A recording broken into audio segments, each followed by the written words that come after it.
Bà xua đấy bong bóng ở kia ngày này đấy nhom thọt ông pi sạc cam hợp hiệp ca ngheประจำ ថ្ងៃ របស់ ខ្ញុំ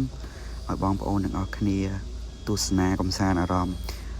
នេះ ជា កន្លែង ការងារ របស់ ខ្ញុំ ដែល ខ្ញុំ ធ្វើ ការ ប្រចាំ ថ្ងៃ របស់ ខ្ញុំ មាន ជនជាតិ ខ្មែរ ចំនួន 5 នាក់ និង ជនជាតិ នេប៉ាល់ ចំនួន 2 នាក់ នៅ កន្លែង នេះ រៀង ហត់ បន្តិច ដោយសារ តែ យើង ត្រូវ ងើប ធ្វើ ការ ពី ព្រឹក ម៉ោង 4 កន្លះ យើង ចូល ធ្វើ ការ ហើយ ចឹង យើង ត្រូវ ងើប ពី ព្រឹក រៀង ហត់ បន្តិច តែ ទៅ ពេល ល្ងាច ត ម៉ោង 2 ម៉ោង 3 អី ហ្នឹង យើង ចប់ ការងារ ព្រោះ ដោយសារ តែ យើង ធ្វើ ការ គិត ជា យើង ម៉ៅ ជ្រូក ចឹង គិត ជា ក្បាល ចឹង មួយ ថ្ងៃ ប្រហែល 100 ចឹង យើង ធ្វើ ឲ្យ ថ្ម ណា យើង ចេញ ពី ការងារ ស្មើ ហ្នឹង ឃើញ បងប្អូន ខ្លះ គាត់ តែង តែ ឆាត សួរ ខ្ញុំ ថា កន្លែង ខ្ញុំ រើស មនុស្ស អត់ កន្លែង ខ្ញុំ គេ អត់ រើស មនុស្ស ទៀត ទេ ដោយសារ តែ មួយ រយៈ នេះ ខ្មែរ យើង រៀង កោ គេ ខ្លាំង ដែរ អញ្ចឹង ខាង តកែ គាត់ អត់ បាន រើស ទៀត ទេ គាត់ មើល ទៅ ដោយសារ តែ ខ្មែរ យើង រៀង កោ គាត់ អញ្ចឹង ណា នេះ បងប្អូន ក៏ មើល ដៃ ម្នាក់ ស្ទាត់ ជំនាញ ដែរ ដោយសារ គាត់ ធ្វើ ការ យូរ ឆ្នាំ ដែរ ឆ្នាំ ជាង 2 ឆ្នាំ អី ហើយ ក្បិត មុត ទៀត នឹង កន្លែង ហ្នឹង គ្រោះថ្នាក់ បងប្អូន នេះ បង ម្នាក់ នេះ គាត់ ធ្លាប់ មុត ជង្គង់ ម្ដង ដោយសារ ផ្លាត់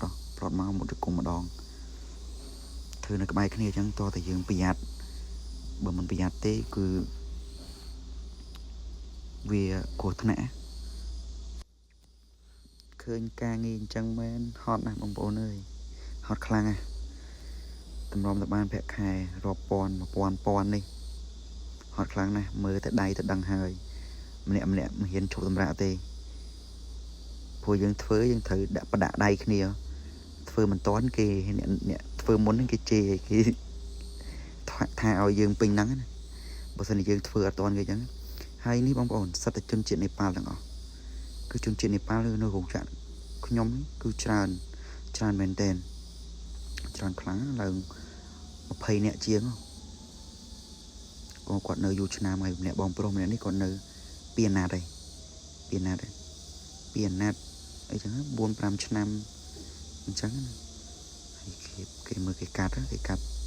ផ្ទាត់ ជំនាញ ខ្ញុំ មិន សូវ ចេះ និយាយ ប៉ុន្មាន ទេ ដោយសារ តែ ខ្ញុំ មិន សូវ ដែរ និយាយ ហើយ គាត់ ម្នាក់ នេះ វិញ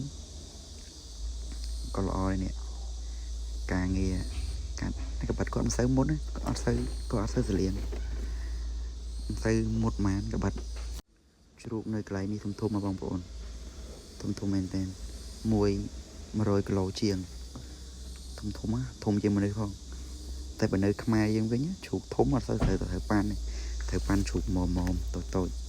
តែ នៅ ស្រុក នេះ ជ្រូក គេ ត្រូវ ប៉ាន់ ជ្រូក ធំ គេ ចូល ចិត្ត ជ្រូក ធំ សាច់ ច្រើន អញ្ចឹង ឃើញ គាត់ កាត់ ណា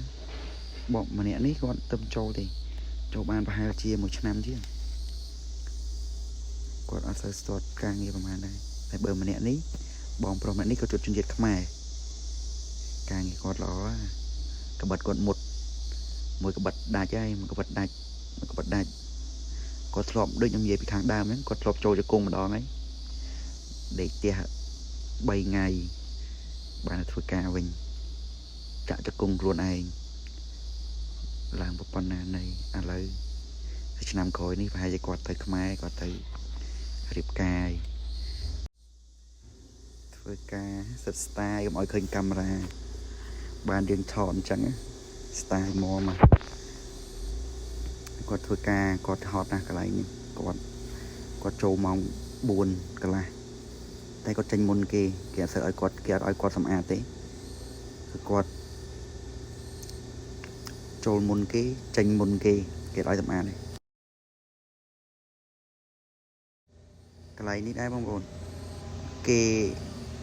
កាត់ វា មិន ជា កង់ គេ បំបែក ហើយ ជា កាត់ វា ជា ផ្លូវ អញ្ចឹង